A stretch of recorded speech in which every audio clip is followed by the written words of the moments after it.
Our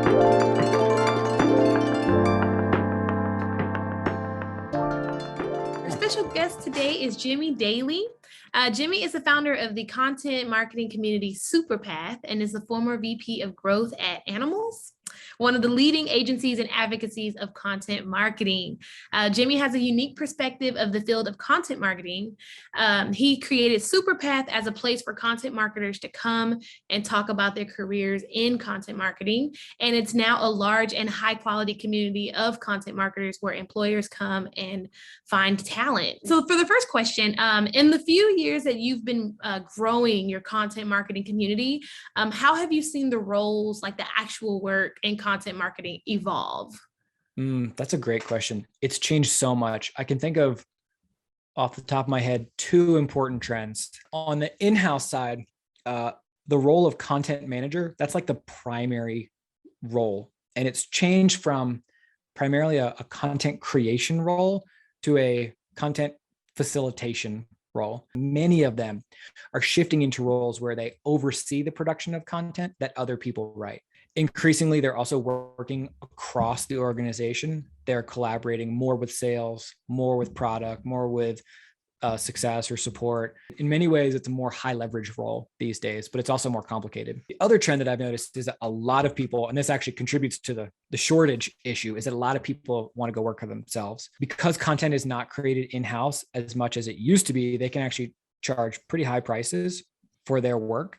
They can really hone their craft. They can specialize in the art of content marketing. The more we separate out content facilitation and content creation, the more we create these kind of specialized roles. So long answer, but those are like the two main things that I've seen over the past couple of years. It's made it a little more complicated. Like the landscape is a little messier than it once was, but in general, that's a benefit both to the companies and to the people who are actually on the ground doing the work.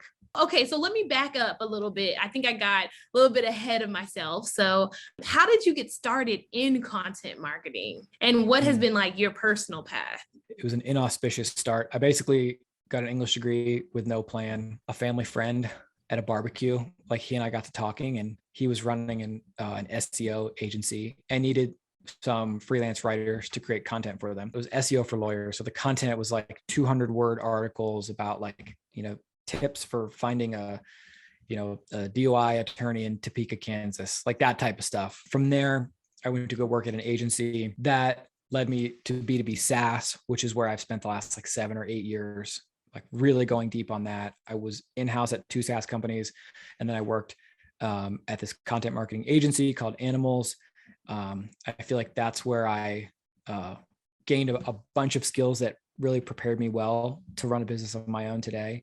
I think the Animals experience in some ways is the most interesting because it gave me the opportunity to work on strategy for dozens and dozens of B2B SaaS companies. So I got to like really understand the problems that these people have really, really well. It also gave me the chance to understand how to create a business that delivers content marketing and does it really well. And then also how to sell it. It's not writing, but it's all these other things that surround the practice of writing that make the commercial aspect of it function well. So let me ask you, so how does one know if and prove that content marketing is working? I think that there's 2 ways to go about this, and they're not mutually exclusive, but I'll talk about them each separately first. The first is just data. It's very easy to collect data about your content marketing. Starting with Google Analytics, you can measure traffic, you can measure bounce rate, you can measure time on page. Those are all, to a degree, important metrics. But for most companies, it's about identifying a true north metric. Like if you have to boil the effectiveness of content down to one metric, what is that metric? For a lot of SaaS companies, I think it's MQLs, marketing qualified leads. I would consider a marketing qualified lead as anyone who is given an email address, basically. If the MQL chart is going up and to the right, then you have a very good sense that content is helping. The second piece is evidence. And I'll call it anecdotal evidence, right? Like you have to know how the content you create affects the people that it reaches. Like if you said 10 people read this article, that's almost depressing. It's so low. Yeah.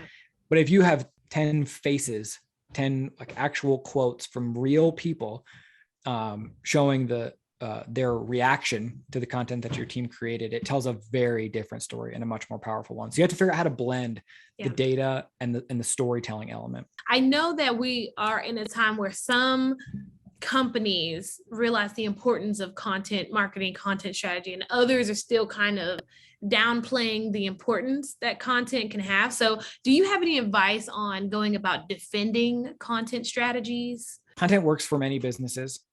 For some businesses, it can be the single best way to bring in new customers. You're probably still going to get some amount of skepticism from leadership. This happens at basically every company. The way to address that is primarily through very good reporting on your work with a strong storytelling element. So you have to sort of advocate for yourself along the way to give yourself the runway to continue doing the work, to give it time to bear fruit. As you grow in your career, you have to develop this bucket of soft skills.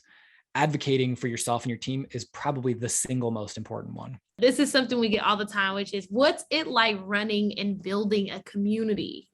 I think that from a community perspective in particular, it just presents so many day-to-day challenges. If I or someone isn't in the community every day, probably every hour, kind of moderating, keeping track of things, making sure the right conversations are happening in the right channels, that the threads are organized, that if someone has a question, they get an answer, all that stuff, it never ends. If you're in the community space, there's a few things to think about.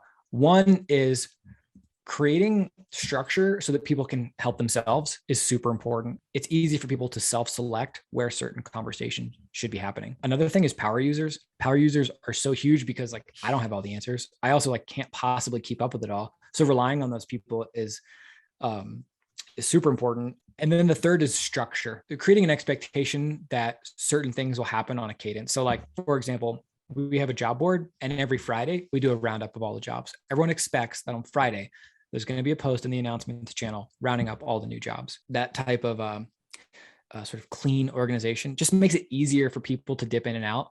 I mean, there's so many other things, but those are probably the three most important things that I would point people towards. Okay, so we're done with the questions per se in a way. This is my favorite part. It's a game we're going to play called Underrated, Overrated. So the first one is keywords for content planning, like keywords as the driver of the strategy. Is that underrated, overrated? And then you got to tell us why. Massively overrated. Really? Yeah. And I will be glad to explain why.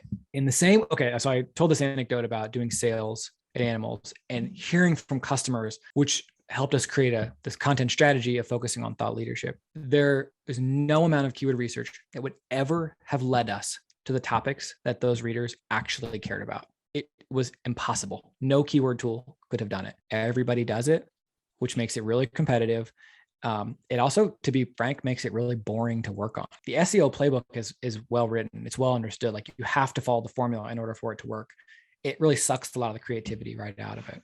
Okay, so our next one, how do you feel about gated content? Is that underrated or overrated? That's underrated, I think. Again, it probably depends on the type of business you're running. Gated content can be really, really valuable. I think that the way you gate it and what you gate is really important.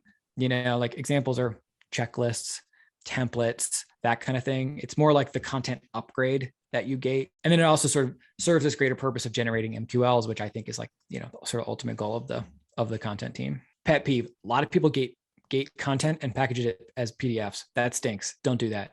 The next one, I'm really excited to hear what you have to say about it. So the top of funnel content, is that underrated or overrated? Neutral. It's kind of in the middle.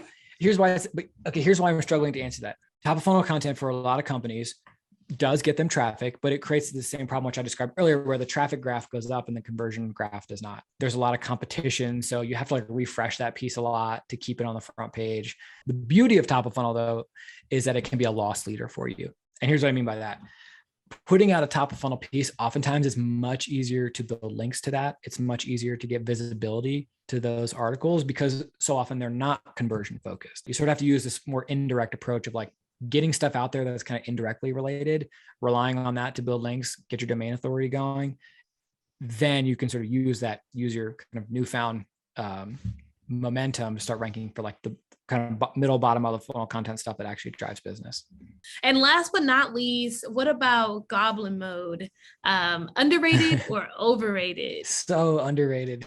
So underrated. The thing I appreciate most about Goblin mode is that we sort of put ourselves in control. I feel like as I've matured as a content marketer and now an entrepreneur, I find myself seeking out very specific resources for the very specific problems that I'm working on right now. You're not following Tim Ferriss's productivity rules or whatever. Like, it's just not how our lives work, so totally underrated. Everyone should embrace it.